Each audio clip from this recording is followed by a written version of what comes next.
Am I the jerk for dropping two of my friends without speaking to them first? So currently, between a group of friends, we've had a major falling out. It wasn't actually too surprising, honestly. Two of the people in the group were usually major assholes. They always talked over other people and included random people in the group drama. One of the friends who had already left had pointed out how bad everyone generally was. And yes, that includes myself. I respect her decision to leave the group, and honestly, I'm glad I followed her lead. One of the people in the group, who I'll just call Lucy, would often make backhanded remarks and play them off as a joke. But as soon as someone would do the same to her, she would throw a hissy fit. She was one of the people who tried to play victim in everything. I personally have my own reasons for not liking her. She tried to guess my dead name. I do not care if it was a joke. She is under the transgender umbrella as well, and knows how harmful that can be. She told me to end my life when I was already at a low point mentally. She made fun of the fact that I was crying one time and said it was annoying. She compared my friend to an abuser. Keep in mind, my friend was trying to change for her. She would always complain about the fact people would talk over her when she would do the same. That is just a short part of why I did not like Lucy. There is just so much more I could go into. The other person, who I'll call Elsa, also did things that I personally did not agree with. We had a server in the group for everyone to talk and hang out, and we also had a section for content, not safe for work, NSFW.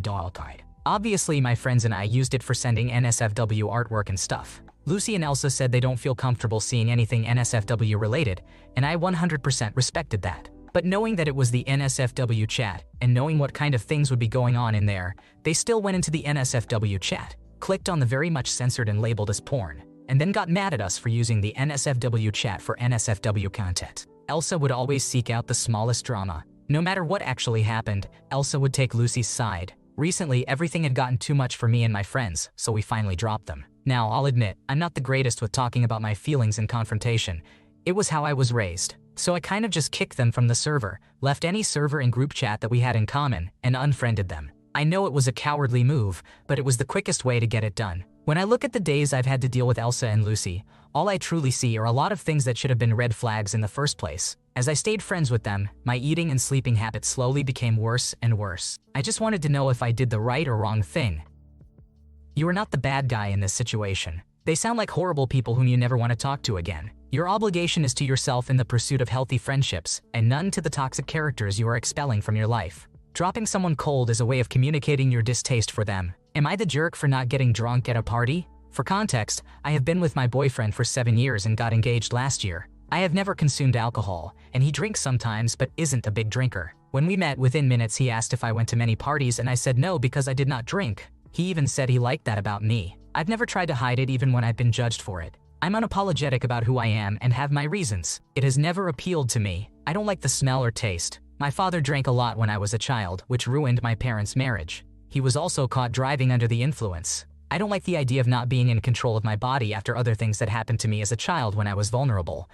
Needless to say, I have good reasons for not wanting to touch alcohol. My partner doesn't drink a lot. He doesn't go to many parties or anything like that, as it's not really his cup of tea. Last night he was invited to his friend's place. I offered to take him and pick him up as I knew there would be drinking involved. He messaged me to come and pick him up, so I did. One of his friends came out and asked me to come in for one drink as he hadn't seen me in a while, and I hadn't really met the others, so I did.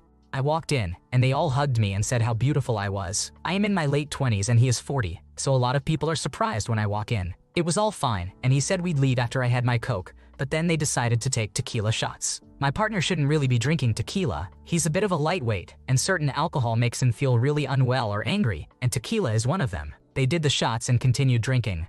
At some point, I could hear his friend's wife gossiping about me with my partner. She was asking if I was all right and implying that I was boring. My partner said I was fine and just tired. Later on, I quietly asked him what she had said about me as I didn't understand what I had done wrong. He got annoyed at me, and eventually we left. Once we were in the car, he effectively shouted at me the whole way home. He said that I was dull and embarrassing because I don't drink. He accused me of making a scene when I quietly asked him, out of earshot from everyone else, what was being said about me. He then told me that I needed to get a life and that I was thick as shit. I said I was sorry for whatever I had done wrong and cried myself to sleep, thinking I had messed up. However, I've woken up today, and I'm not sure that I actually did anything wrong at all. I have social anxiety, so I'm not great in situations where I don't know anyone. To be honest, I think he should apologize to me for being verbally abusive. Did I do something wrong? Am I a jerk just because I didn't get intoxicated? He kept telling me that I am different and like a fish out of water, but I don't see how this is a bad thing. Your boyfriend shamed you for being who you are, called you dull and embarrassing because you don't drink, and even said you needed to get a life while drunkenly yelling at you. I think you are not in the wrong here. You deserve better. Do you really want to marry someone who thinks of you like that? Holy fuck, your boyfriend is abusive. Get out of that relationship as fast as you can. Am I the jerk for pointing out that I received a broken dresser? I found a woman on Facebook Marketplace who restores furniture. I loved her work and color scheme, so my husband and I commissioned her to do a dresser for our nursery for our first child. She found a dresser and started working. She made some suggestions along the way, and I was very communicative and kind. I agreed with the hardware she picked and sent her some wallpaper that would be beautiful to line the drawers. Once completed, she brought the dresser to our house, and it was lovely. She even added some applique. The next day, my father-in-law removed the drawers to find that 3 out of 6 had completely broken tracks, rendering them completely useless and needing to be replaced. If she had told me there was damage before she started working on it, I would have asked her to continue her search for a dresser. Also, the applique started dripping a foul-smelling liquid that I wiped up and hoped my husband wouldn't see. I have been very kind to her throughout this process. I sent her a text letting her know about the drawers and how we were going to have to replace them. I asked her if she had an idea for a solution. I mentioned how much it would cost to replace, which was $160, and asked if she would be interested in possibly offsetting some of the costs. I did not tell her to send this exact amount. About 3 hours later, I received a Venmo notification in that amount from her. I texted her to tell her that much was unnecessary, but that I appreciated it. That text never came up as delivered. I found out that she blocked my number and removed me from her Facebook after she sent the money. She charged me $55 for hardware. She used 10 knobs, of which she used 8 for the dresser and kept the excess. She also used a roll of wallpaper, which she lined the outside of the drawers, and then used the rest for other projects she sold separately. She charged me full price for both items even though I did not use all of them or receive the excess. The total cost for this project was $330, and I received a broken dresser. Am I the asshole for bringing the brokenness of this dresser to her attention? I feel like she reacted horribly to this, as all I wanted to do was have a conversation about how to rectify the fact that she gave us a broken dresser. You are not in the wrong here. She didn't deliver what you paid her for if it was not fully functional. The refund was good, but you paid for a dresser that worked, and it did not. Am I the jerk for making a complaint about a lost package, making my friend cry? We live in a developing country where things aren't always available in our nearest stores. My pen friend, a 20-year-old female, lives in a faraway city. She was looking for a UV flashlight to help with her final assignment in chemistry, which unfortunately couldn't be found near her. She then tried looking it up online and found one in a store in my city. However, the shipment would take about a week, but she needed it as soon as possible. Otherwise, she couldn't make progress with her lab research. I suggested taking the fast shipment so it could arrive in one day, but she could not afford to pay for the more expensive shipment. I ordered and shipped the item to her using the fast shipment. She was grateful, and I was glad it was resolved. All we had to do was wait for the next day for the item to arrive, or so we thought. The next day, the shipment app showed a notification that the package had arrived at my friend's dorm. I told my friend about it, but when she checked, it wasn't anywhere to be found. Porch theft is not really a thing here, so we didn't think about it at that moment. She asked if the shipping courier uploaded a photo proof of the item being delivered, and I showed her the photo. It wasn't her dormitory or any other building near her location. We were so confused. Where did they send the package? I made a complaint to the shipping company, asking them to investigate the case because my friend really needed the item. Thinking her research getting delayed causing academic problems made me anxious. This isn't the first time they sent her package to the wrong address, so while complaining, I also brought up the issue about the previous incident. I did not shout at the person on the phone, but I did sound a bit desperate and distraught. I asked them to handle the case as soon as they could. Today, my friend was contacted by the person who delivered the package yesterday. My friend was shaken because the man called her on the phone and he was angry at her. He claimed that he did deliver to the right address. He just uploaded the wrong photo proof and put up a photo of someone else's house instead. How could we know that? I think the company reprimanded the guy, which is why he's really upset and scolded my friend. My friend is soft-spoken and not confrontational, so the call made her really confused and she cried afterward. I feel bad about it. I should have been the one on the call with the delivery guy to sort things out because I was the one who made the complaint. But at the same time, I don't think we are in the wrong. We literally didn't know what was going on. Am I the jerk for making conclusions right after knowing the photo proof is not the right address and complaining to the company, which made the delivery guy angry and shout at my friend?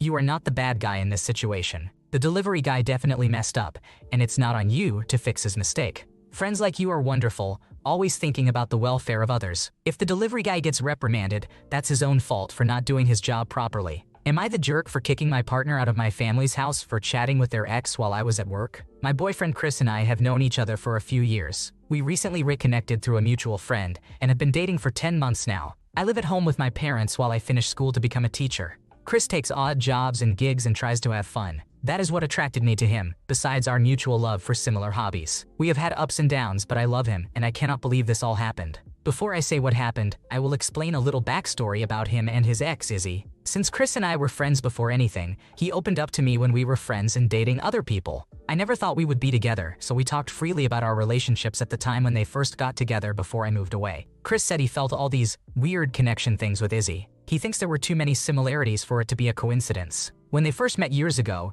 he told a friend that the two of them actually used to play on a playground together when they were toddlers. They both had red hair, and their parents talked to each other about it when they were babies. They both grew up playing the same instrument. They both had difficult childhoods. They both had mentally ill mothers. Chris has a horrible mom whom I have never met. He would tell me how toxic their relationship was. She was not faithful to him. He was not faithful to her. As he explained it, when things got too real, she ran away. Yet he was with her on and off for 4 years. He was a mess when they broke up. By the time Chris and I reconnected a little under a year ago, Izzy was blocked, and they had been broken up for almost 2 years. Fast forward to this weekend. I come home from work and Chris is in the shower. All of a sudden I see a notification pop up from his phone that was charging. It was her name on Instagram. My heart dropped. I went on it, bad I know, and saw a bunch of messages between them. Nothing sexual but emotional, and I do not know how to feel. They were talking about back in high school, funny stories. He said things like, we go way back, when she would talk about things going on in her life. They would talk about how they both feel like they were older than they were trauma-wise. Then, I found out he sold her marijuana in person. Then I saw him liking her Instagram stories. It was not pictures of her, but certain memes and pictures of her dog. When he got out of the shower, I freaked out and asked him what he was doing. He said, babe, it was nothing. I have no feelings. I figured since it's been so long, the drama is over and we can be cool with each other, and explained how she has a boyfriend and no interest in him. Did I do the right thing by kicking him out? He said since it was nothing flirtatious or sexual, it is not an issue to chat as friends. You are not in the wrong. He should have disclosed to you that he had started talking to her again, especially given his past unfaithfulness. The lack of open communication and dismissal of your feelings justifies you kicking him out. Hopefully, you can have an open and honest discussion to figure out what's best for both of you. People who are still hung up on their exes are not worth the trouble. Would I be the asshole for sending my biological father a message offering condolences about his mother's death, even though he has never acknowledged me as his child? I, a 41-year-old female, was adopted at birth. When I was 17, I found my biological mother and started a relationship with her. Through her, I found out who and where my biological father was and that he denied any paternity when she was pregnant. In 2005, when I was 21, I was in the general area where my biological father lived and decided to introduce myself. To be entirely honest, I essentially ambushed him. He lives in a very small town where everyone knows everyone, so I was able to find him very easily. When I introduced myself, I told him that I was informed he was my biological father, to which he said he was never told that my mother was ever pregnant or that he was the father. Whether that is true or not, based on our shared familiar features, it was very apparent he is indeed my biological father. I stated I would be open to having a relationship with him if he was interested in such. We exchanged phone numbers and I left. A day or so later, I received a call from him asking if he could come to the town where I lived so we could meet up, have coffee, and talk. We met up at a local restaurant.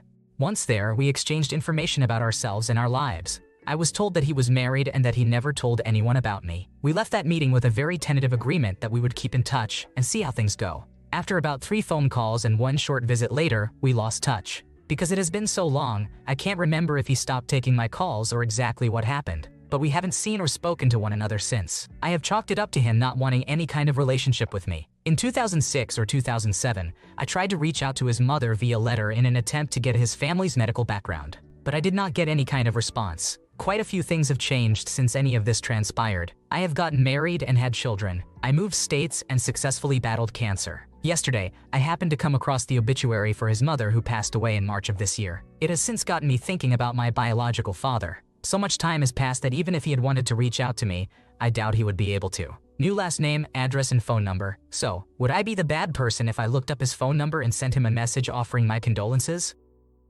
It might be best to let sleeping dogs lie, especially since your dad doesn't seem interested in a relationship with you. Offering condolences is fine if it feels like the right thing to do, but be prepared for the possibility of being ignored. Instead of reopening old wounds, it might be better to save your compassion for those who truly want you in their lives. Focus on being the person your estranged parent never was. Thanks for watching. When you subscribe, make sure to hit the bell to turn on notifications so you never miss a video. To finish listening to all the stories, check out the playlist in the description.